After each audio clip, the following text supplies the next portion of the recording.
Hi there, and welcome back to Honey Bear Ventures. In this episode, I'm going to just chat with you a little bit about how things have once again changed in our plans and how we're going to manage that.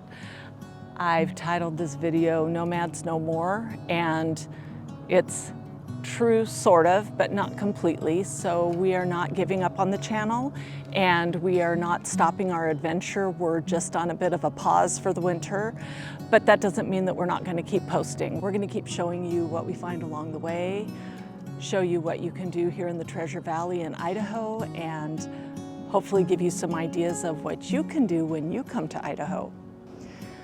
I want to share with you a little bit about how things have changed in our journey and why that has happened. When we decided to start this journey, I checked with my employer to let them know what our crazy plans were and that we wanted to live a nomad life and be able to travel from state to state and just see what the country has to offer. And honestly, our leader was really excited about that, and I so appreciate our leader for that. She's wonderful. She's just a great manager. When we decided to start this crazy journey, we started kind of like probably several of you have. We started watching lots of YouTube videos and seeing all this amazing adventure that's out there and being able to travel from place to place. We were so excited to be able to start our retirement lifestyle a little early and for me to continue to work on the road. I discussed the decision with my employer, and they were very supportive of the idea of us becoming nomads and my continuing to work for them. So we started out our journey in February. You've probably seen the videos that show sort of that craziness when we first started RV life. And we traveled to Texas, and we were able to go to Texas and back to Colorado, up to South Dakota, over to Wyoming, and eventually to Idaho. Once we got to Idaho, I found out that there was a change in our conditions of employment with my employer. There was a decision made that out-of-state work would only be done on a case-by-case basis on a business need only. Fortunately for me, they did grandfather in anybody who was working out of state at that time, but the decision was that the state that you're in, you just can stay there, that they didn't want people being transient. They didn't want a transient lifestyle going from place to place. And I'll explain why. And I just want to make a caveat. I just want to say, I don't blame them. This is a lot of learning for me about sort of how HR works, and I am not mad about this at all. I totally understand. But I thought for anybody out there that's looking at working on the road as an employee, there are things to consider and there are things for your employer to consider. So I wanted to share that with you just a little bit. What I found out along this journey is that when you work out of state for an employer, they have to set you up in the state that you're working in depending on how long you're there. And it depends from state to state what the rules are.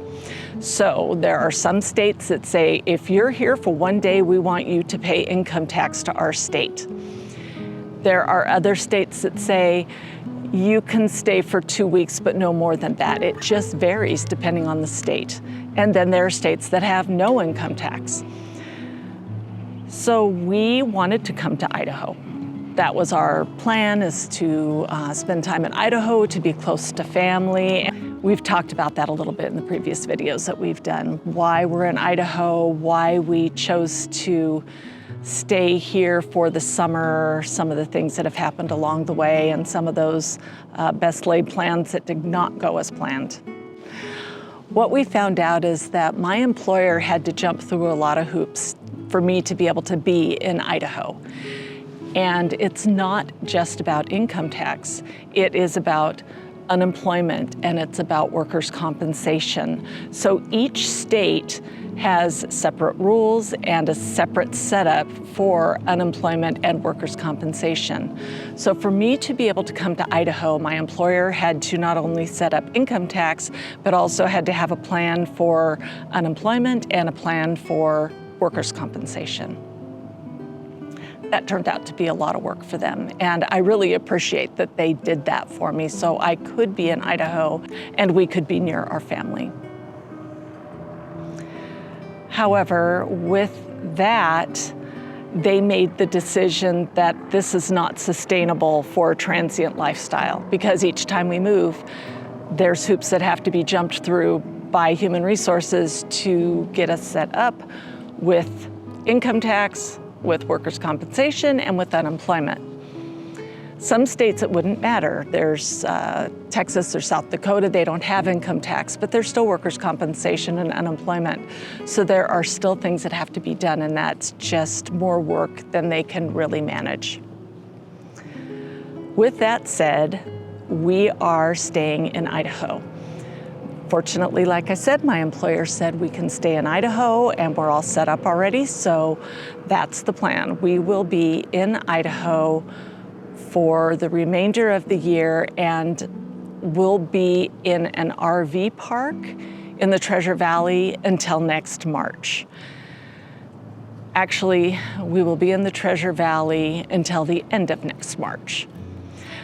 Once we hit that end of next March, we're going to start traveling again. However, we will be limited to the state of Idaho with perhaps a short visit to another state.